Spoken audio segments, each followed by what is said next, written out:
Hey guys, welcome back to my channel. If you're new here, my name is Lenore, and I am going to be talking to you about my first 2 years as working for myself, things that I wish I would have done differently, things that I am proud of, things that I'm not proud of, in hopes to help other people not make the same mistakes that I did. So if you're interested in that, please continue to watch the video. I have been working for myself for 2 years tomorrow. I am a reseller, which means that I buy things to resell them for profit. And yeah, that's what I do. And I have been doing this for 2 years full time. So you might say, Raven, what made you want to do this?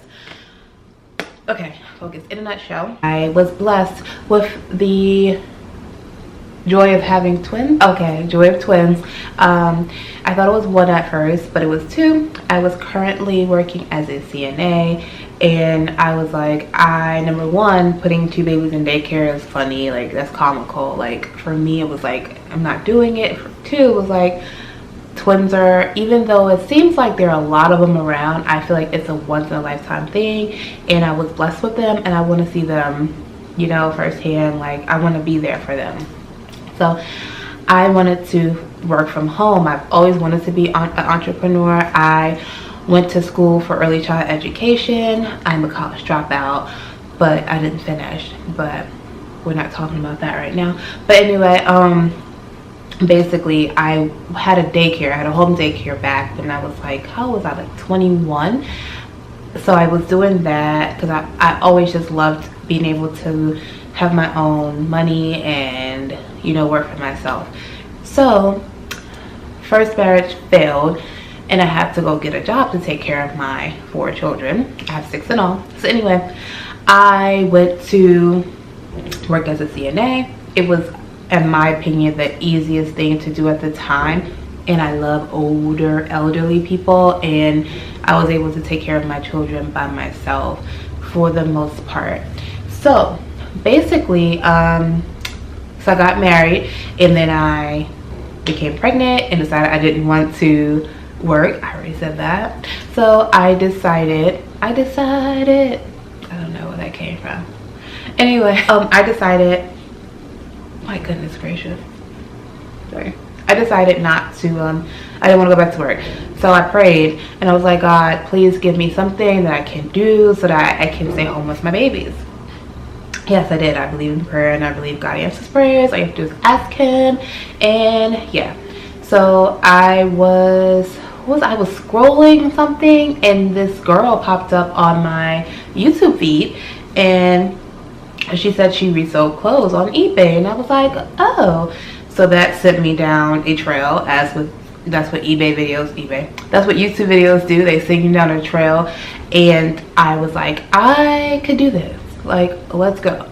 I'm one of those people, I'm one of those people that when I learn something, I'm all in. I will teach myself anything. Like, Google is my friend. I would research anything in a second, and usually can find it out in about 5. So I learned how to do that on Google. I want to say the next day I went and talked to some people about it to get real hand information. And I came home, set up my PayPal, set up my eBay, and got some items from around my home, placed them on eBay, and I want to say in about a few days I was up and running.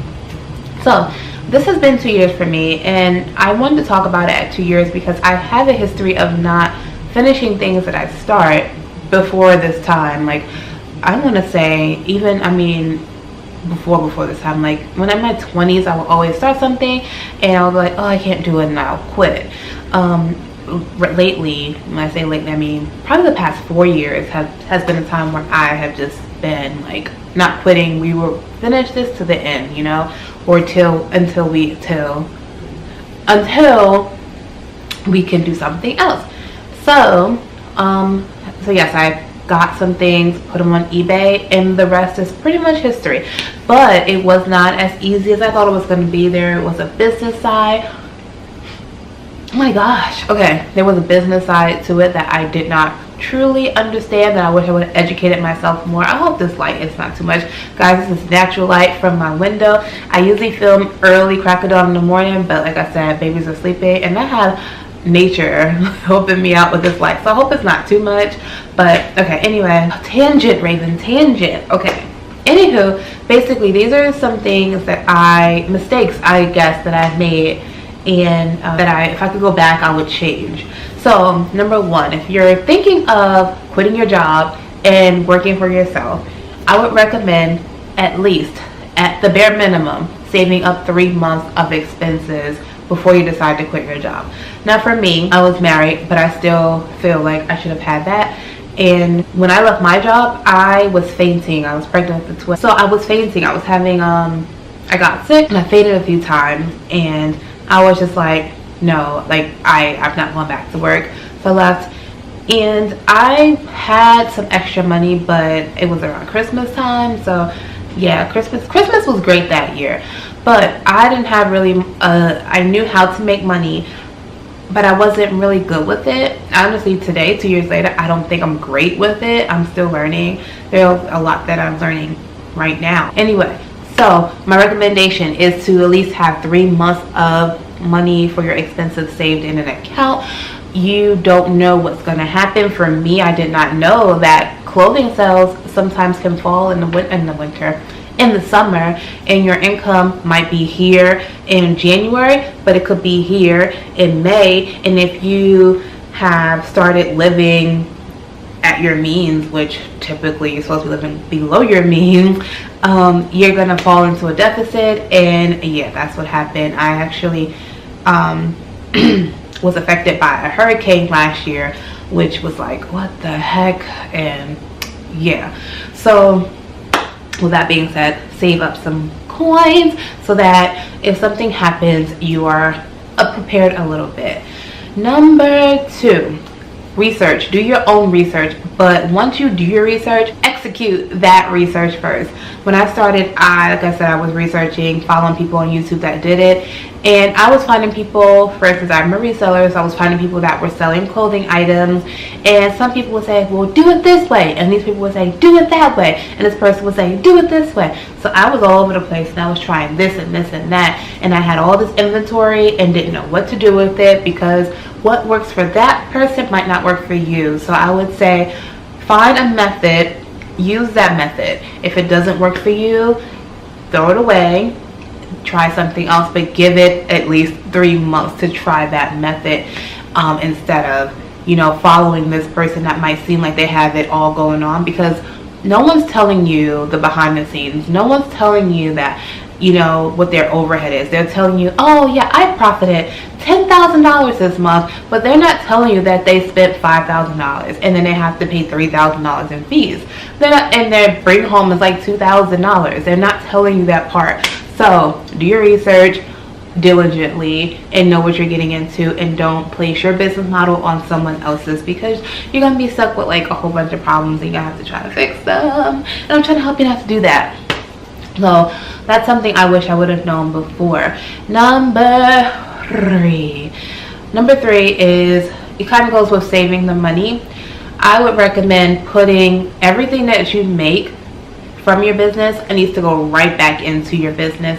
I would recommend putting everything that you're making right back into the business. Don't spend any of it, but that goes back into make sure you have money saved. Make sure that you're ready to leave before you leave your job and, you know, go all in. Basically live below your means and throw everything else back into your business, because then you can grow it and it will make you more money, as opposed to you know, taking from me personally. Like when I first started, I was just pulling from my business account all the time. Like I didn't differentiate it from, you know, Raven business, Raven household. Like I wasn't paying myself a paycheck. I was just pulling money out. Like after I bought the goods, shipped the goods, paid the fees, it was like, oh, that's mine, and I'll pull the rest out, and oh, let's go buy my son a pair of sneakers. I made this much money today. Let's go. I mean, I was living, you know, people still live paycheck to paycheck. I was living day to day. and it was my fault. Like I just was like, oh, I made this today. Or I would be like, I'm going, it's Saturday, let's go shopping. All right, let's go back home and work my butt off so I can make this money back. And you know, that's not a good work practice. And it's, I would just say at the end of the day in this video, to educate yourself and know what you're getting into for yourself, know why you're doing it. Never do anything solely for money, because your first year you might not make anything, you might just break even. Make sure you're doing it, your foundation for what you're doing it for is bigger than money. I think everyone has heard that, but if you're doing something for money, most of the time you're going to be disappointed and you're going to be like, is it worth it? I am out of here, because it's just not worth it. So on my 2-year anniversary of being a solo mamapreneur, I am excited. There are days when, you know, I wouldn't say stressed, but that I am like, oh my gosh, this isn't fair. Like during the hurricane, I was like, like during this time, you know, having an outside job would be great, because I would still be getting a paycheck. I would still be able to, you know, go into work, clock in, get my money. You know, it has its ups and downs. Like I said, right now I can make money every day, or it could be 2 days where I sell nothing and there's no income coming in from my business, you know, as opposed to my husband going to work. He goes to work for his 40 hours a week, and at the end of 2 weeks he brings home a paycheck, looks exactly the same. No, like, oh, you know, I had to pay this overhead, oh, I had to buy supplies, oh, I had to do that, you know. So I guess in a nutshell, prepare. Make sure you are prepared for everything. Did you hear my knee pop? My knee just popped. Ooh. Okay, make sure you are prepared for everything. That's a sweater look. I'm wearing a sweater. I live in Florida, but I'm like, I don't know, it's like a poncho type tribal thing. Yeah, anywho, whatever. I've been doing this for 2 years, going into my 3rd. Pretty excited, very happy. A lot is changing for my 2019 year. My business model is changing because, like I said, I've learned things that work for me, and they might not work for you, but they may work for, you know, someone else. So at the end of the day, stay true to you, stay true to your brand. Thank you so much for watching this video. If you like videos like this, make sure you leave a comment below. And yeah, thank you so much for watching and hearing my story. And I'll see you in the next video. Bye.